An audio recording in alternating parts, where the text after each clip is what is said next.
Hi and welcome to the Happiness Safari podcast. Can you believe today is the last day of 2021?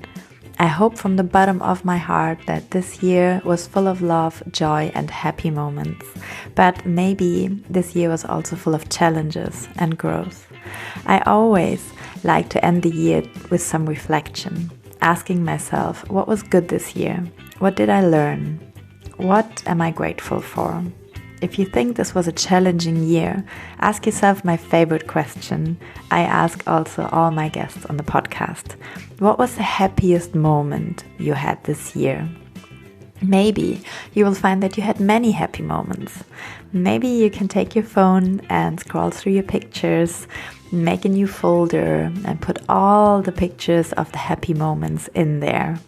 I'm sure you will find more than you remember. This way, you can end the year with some happiness and gratitude. To bring even more joy to your life today, I cannot wait to share my interview with Tiina from Helsinki. I met Tiina at my Bikram yoga teacher training in Mexico in fall 2017. Tiina is a Bikram yoga teacher and intuitive energy healer. She shares with us her journey from depression towards a happier life. Tiina is such a warm, beautiful person. To talk to her made me truly so happy. If you watch this episode on YouTube, you will see that we're both smiling the entire time.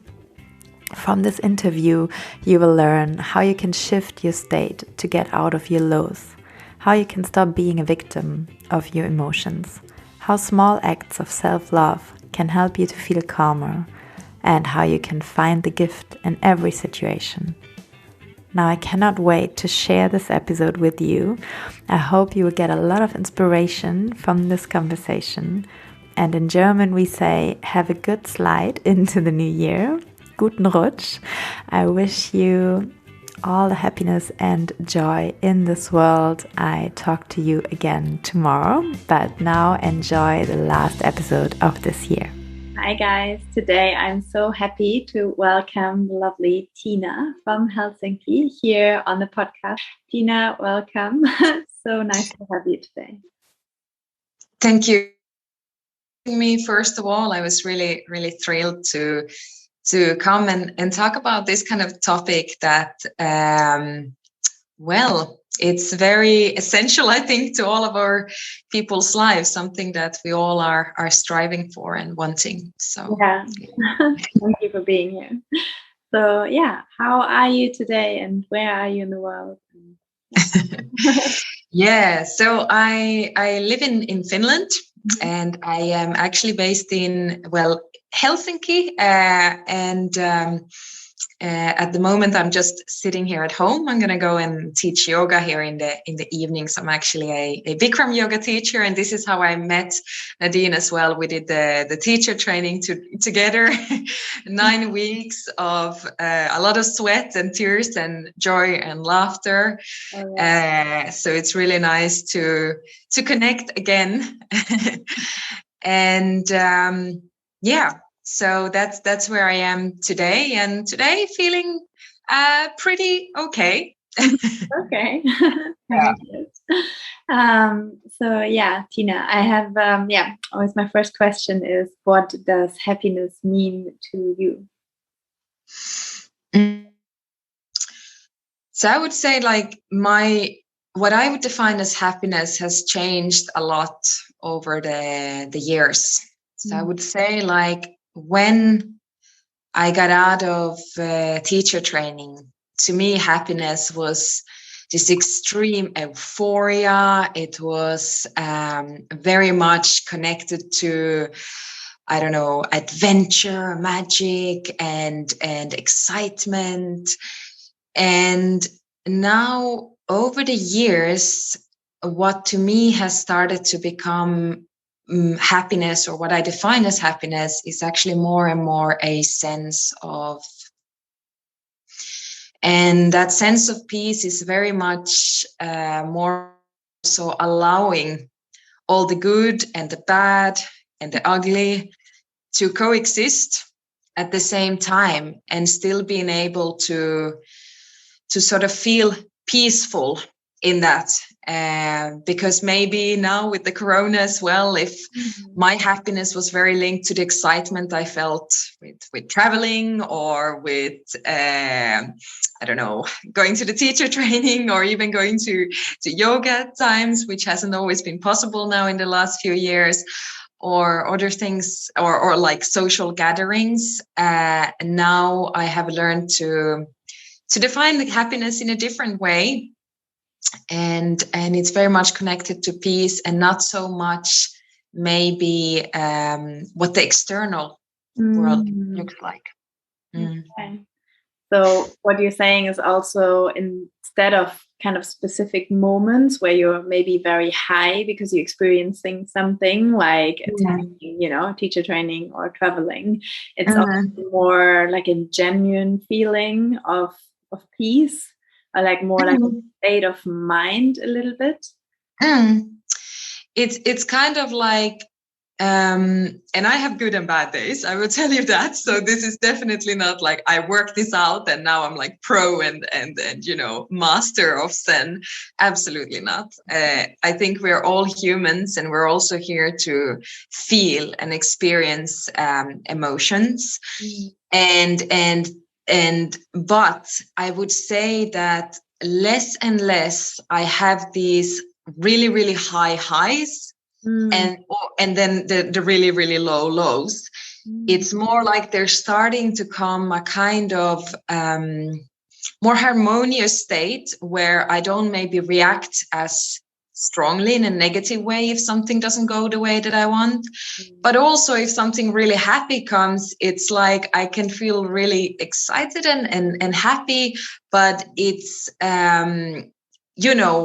but also that in sort of balance, so to say. So I'm not like going up and down, like you said, the next event or the next happening, because then it's always dependent on the external and what is happening there. And it's kind of the same like if you are basing your own self-worth based on what people are thinking about you.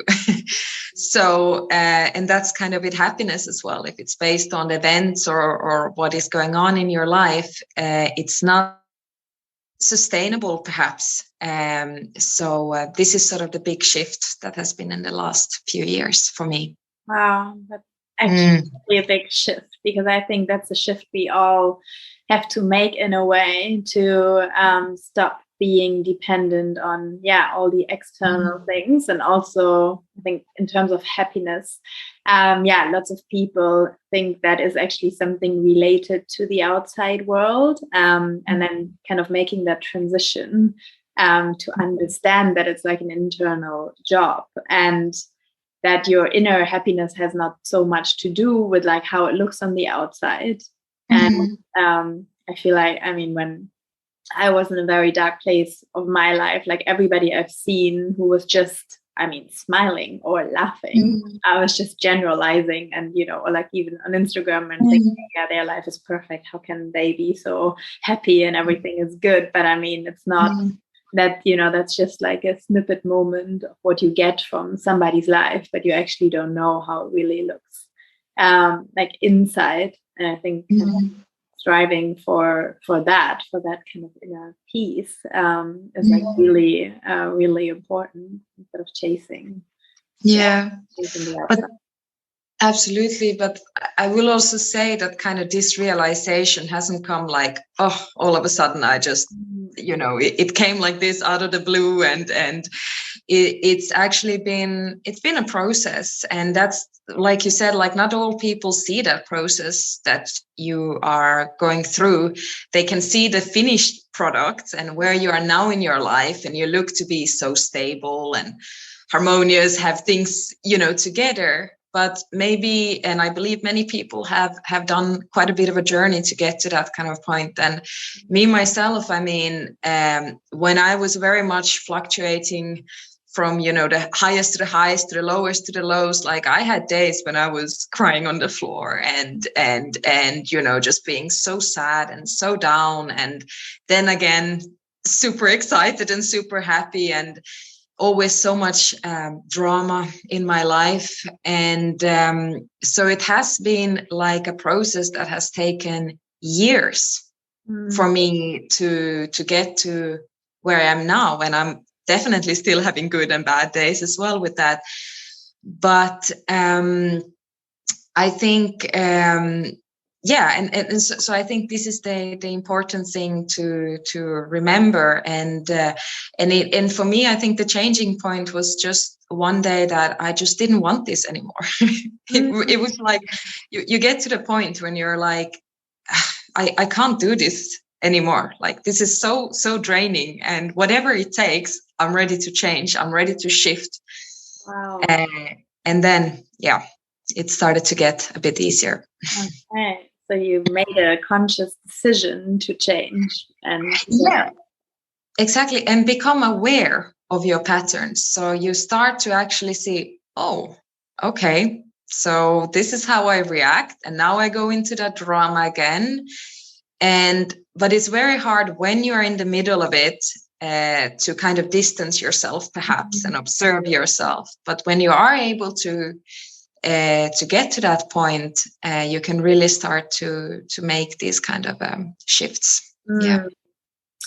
Interesting, because I just heard a psychologist saying or speaking about like why we are reacting to our emotions so strongly instead of our like conscious mind, basically. And she said it's because like as humans, like our emotions, they are like much stronger and quicker, and they are trying to protect us. Like, so from the past, when there was a snake, we felt the emotion of fear, and this was this kind of fight or flight mode, and or activating that mode. We didn't have time to think, is this really a snake, or is this just something like a tree? And, like kind of just think it through. And that's why we still like actually acting on our emotions when something is triggering us, because it's triggering this fight or flight mode, and it's quite normal. And then we can't really go into our mind and be there, oh yeah, okay, no, it doesn't actually make sense that I'm reacting this way. But I think it's a journey, or it's a process of becoming aware and then reflecting kind of after these situations, and then train yourself to actually get out of the emotion quicker. Let the emotions not kind of overtake you as much.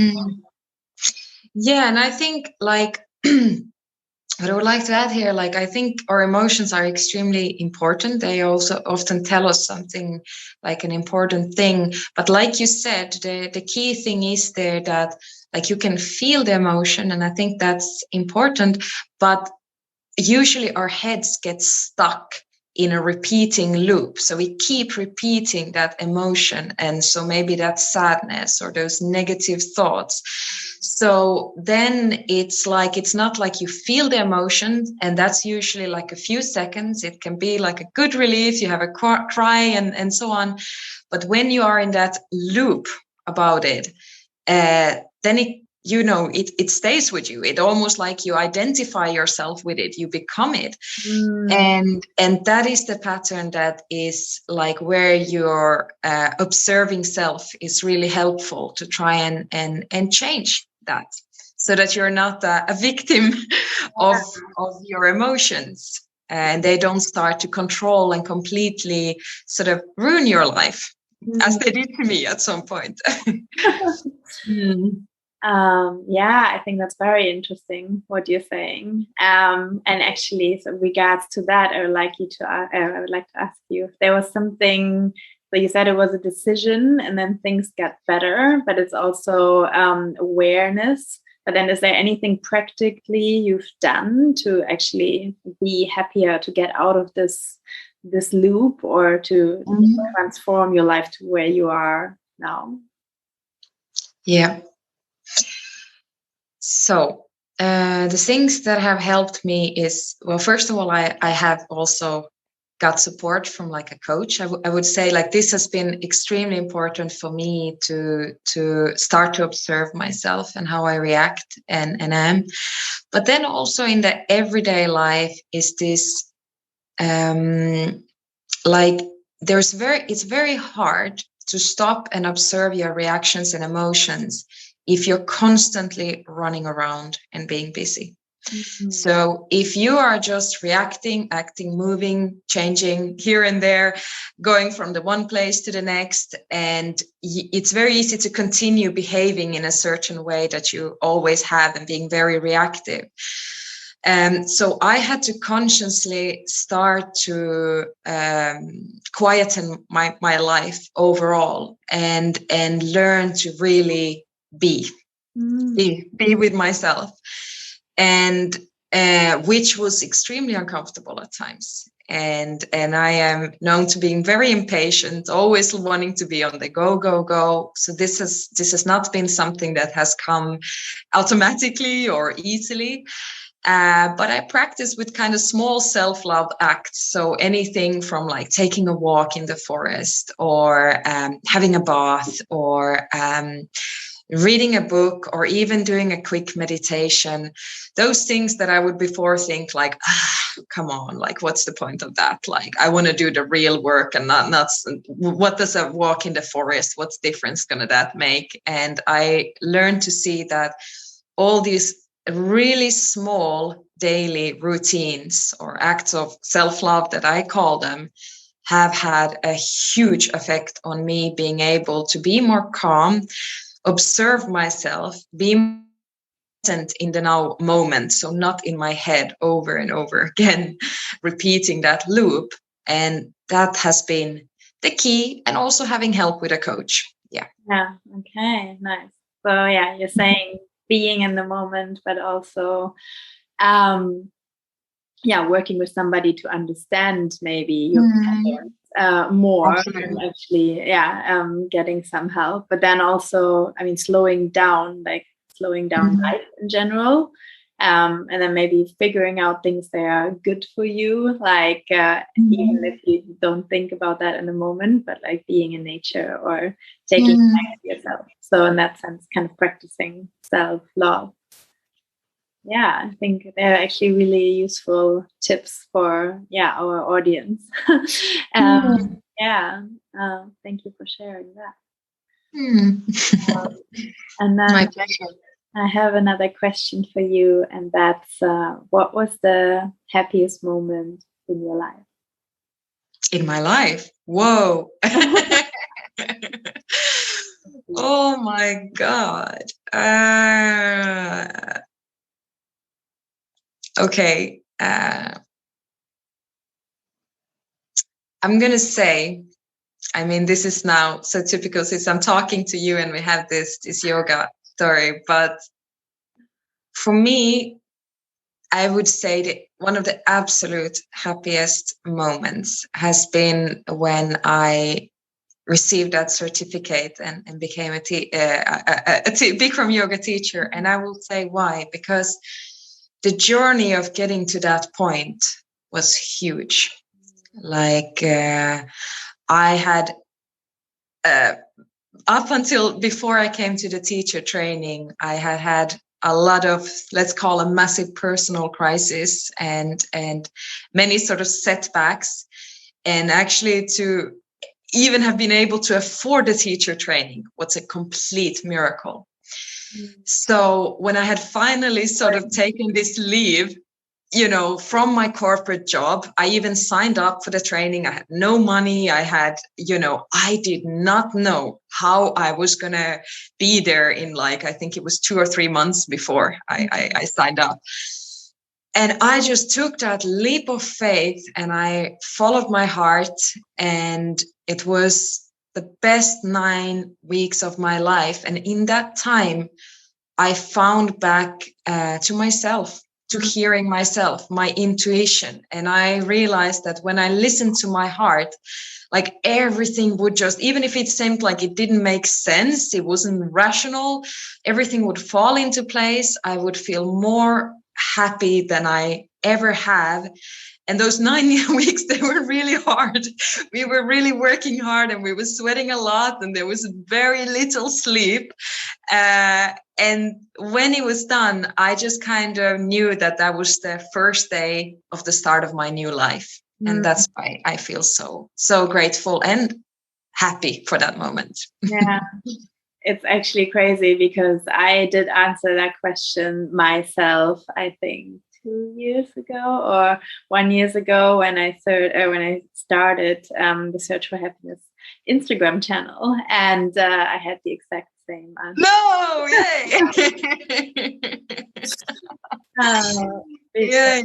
Yeah, I can really understand that because everybody who's practiced Bikram yoga before knows that 90 minutes can be tough. And if you can imagine that, we've been practicing twice a day for 90 days. I mean, it was just crazy. And I mean, my body was constantly sore, and I was so tired, and it was so hard. But it was also so nice because I met people like you on the way and kind of sharing that journey. But I felt the same the moment I held this certificate in my hand. It was like kind of the miracle that it was over and we survived it.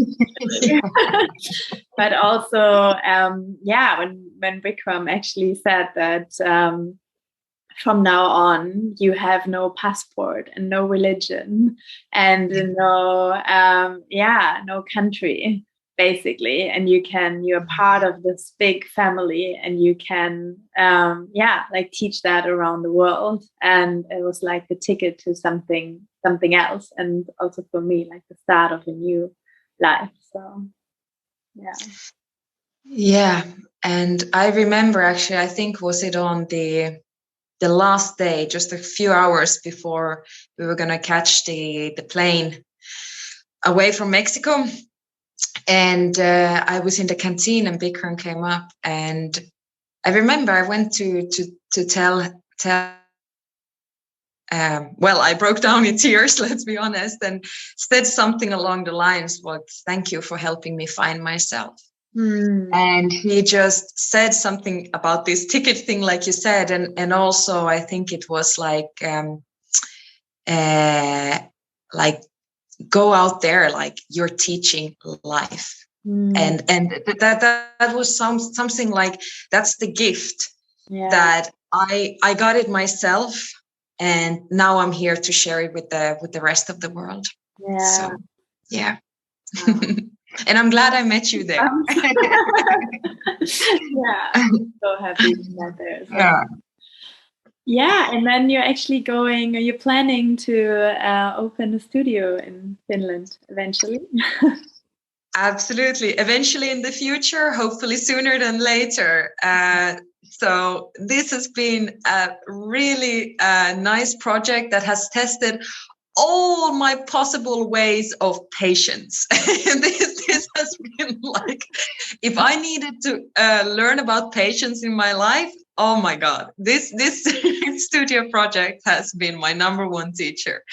But so much growth has happened. I mean, I think my first dream was about a studio even before the teacher training. So actually it's been actively in my mind for about 7 or 8 years. Wow. And the past 2-3 years, like really intensively. But I believe there's no coincidences. And I think the growth that has happened in all these years, when I thought, I'm ready to do this now, and why isn't it working out yet, and why don't I open my studio? I have realized that it has been necessary to take all this time, actually. And it's been a gift that it's easier to understand when you look at your life backwards. But now I think we're finally very near opening, and I will be announcing about it as soon as everything is official. So guys, I will keep you posted, and when you're at Helsinki, then hopefully there will be a ready studio you can go to and take one of Tiina's classes. And I believe we're going to have a guest teacher as well, the host of today. So anybody liking Nadine's classes or any new people, you're welcome to come and take her class in Helsinki one day. Cannot wait. But Yeah. also, yeah, so interesting that you're saying that, because I feel like there's also saying like good things need time. And I mean, also for some things, they must be maybe the right time and maybe also the right place. Because I feel like you already had a place like 2 years ago, and then it didn't work out. So I feel like sometimes with these things, as you say, like you need patience, but they are like, not supposed to be like in that time or in that space. So maybe when you will actually, find the perfect studio, and it will be the perfect time to open it. And I think even like, if you would have opened it 2 years ago before COVID, you probably would have to close it, and then probably lost your money or your clients, and then you had to like close it again, and then you were like, okay, now I had a studio, but I cannot afford to have another one. So sometimes, if good or bad, you never know. Yeah, I try to keep in mind, and actually this is something that has helped me also moving away from this drama. It's like, what gift is there in this situation that I'm not seeing? And to be that life actually is working for us, not against us, and it does make sense backwards. So often when we come across challenges, we're so quick to see the hardship of it and go into the victim story and why is this happening to me, and I have enough of shit in my life and blah blah blah. When actually see that there is huge potential for growth or other gifts that are going to come through exactly through this situation. And maybe also the kind of hardships or setbacks that you have in your life, that's going to be where you will be supporting others in your life in the future, if this path is your path. So it's good to bear in mind that we're so easy to judge that the experiences are either good and bad, but maybe all is working in our benefits in the end. Wow, that's so nicely said. I love that phrase, actually. You said, like, I have to see what is the gift of the situation. Like, what's the gift actually is like an amazing perspective to look at. Because I think often we are like unhappy if the things don't go the way we want. But exactly. I also believe like life happens for us and not to us. And well, exactly. you also maybe have a book you read about either like happiness, or a book that changed your life in a way, and you would like to recommend our listeners. This book was in my bookshelf for years, and I kept looking at it, and I'm like, this is a very, like, in the so-called spiritual world, seen as a really key book, and I will read it one day. One day seemed to never come, and but actually now this summer I finally read it, and it's Eckhart Tolle, The Power of Now. And I know you know this one, yes. And this is for me was a hugely transformational book, and it invited me into a space of relaxation and ease and trust and presence, and really understanding that the more we can be in that state of presence, the better we will feel.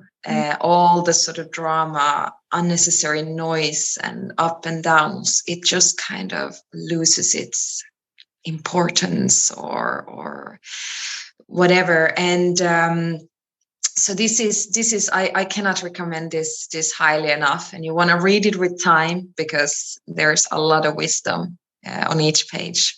It's so interesting. So actually somebody mentioned it before, and I read it myself, but it's also interesting that you said that it actually was in your bookshelf for so many years. And I feel like with books, or with even like messages, or it can be podcasts, or whatever it is, like sometimes things, they have to come at the right time, and then you have to be kind of ready to receive the message. And that's the same even like, I mean, with Bikram yoga when we practice and we hear the same dialogue over and over again. But then there's this one day where you actually hear the one thing a teacher says, and then you're ready to, I don't know, like, you know, go deeper into your pose and have a breakthrough practice. And yeah, it's funny because I started reading The Power of Now when I was actually in a very depressed state, and there I couldn't understand the message. I was like, be here in the now, and my mind was constantly in the past or in the future, like, you know, sad about the past, very worried about the future. And I was just like, yeah, what are you talking about? And I didn't really get it, so like I put it away actually also for years and didn't continue reading it. And then when I was actually in a better place and I read it, then you understand the message. That's probably something you can also read over and over again. Absolutely. Yeah, so no, but that's definitely good. So if guys, you haven't read it now, and now it's the second time it's been recommended, but just because it's mentioned before, do you have maybe another one as well? So now I'll move away a little bit from this, but I have also been, some of my other interest has been also like healthy eating, because when I lived in London for many years, I was living in moldy houses and I had like a lot of symptoms from that has healed largely due to Bikram yoga, but also through good nutrition. And I think when you are anyway in a place where if you are feeling a bit low, the more you can support yourself, not just with the kind of thoughts that you think, but also the food and the yoga and the activity, the better. So anyone interested in sort of the nutritional side, I've been reading these medical medium books. He has several of those. They are very, very interesting. He is like a intuitive medical, and he talks very much about the power of different kind of vegetables. So what to eat and so on, and actually it has been really a key in my sort of own healing. And then anyone who wants to find out about Bikram yoga, go and read. Bikram has produced several books, and there you will get more also ideas about his philosophy and the postures. So if this has like raised any sort of interest, you can go and also order his books online. So yeah. In the show notes. Yeah. But that nutrition book sounds super interesting. I might go into read that. Yeah, you should. Absolutely. I really, really recommend it. Actually, I'm drinking celery juice because I read this once in this medical medium thing, and it has like really done a lot for my own health. Wow. So nice talking to you. Thank you. You too. For being on the podcast, and for all your inspiration. And for everyone who's watching this on YouTube, you can see a smiling, happy face. So happy to see that again, because it's how I got to know you. Yeah, like 4 years ago, basically. We were in the middle of teacher training. But thank you so much, and good luck with your studio. Hope it will open soon, and this time we'll work out, and then we'll all come and visit you. And if you want to look her up, I will put everything in the show notes. Thank you. Today. Thank you, Nadine. It was such a pleasure. I really, really enjoyed this, and I look forward to seeing more and hearing more about your travels and where this happiness project will take you. Thank you. Thank you for joining me on another episode of the Happiness Safari podcast. I have some exciting news for you. On the 1st of January, we are starting our 30-day happiness challenge. You will receive every day a short task which will help you to reflect, grow, learn, reach your goals, and live a happier life. Please don't miss it and start your year in the most happy and positive way. All you have to do is to follow me on Instagram at @NadineAnneYoga and follow the instructions there. Also in March, I'm hosting a yoga and coaching retreat in Diani Beach, Kenya, one of the most beautiful places in the world where you can relax, unwind, detox, practice yoga, meditation, and get some coaching input from me as well. It will be a week full of transformation. There are still a couple of places left. For more information, visit my website happiness-safari.com. If you enjoy listening to this podcast, please go to iTunes and leave me a 5-star rating and a review. That would make me truly happy. For more information about me, the podcast, the retreat, how to connect with me on social media, or to find out more about one-on-one coaching, I will put all the links in the show notes for you. Don't forget, happiness is the only thing which doubles when you share it, so please share the podcast with your friends and help me to make the world a happier place. Be you, be free, be happy. Talk to you soon.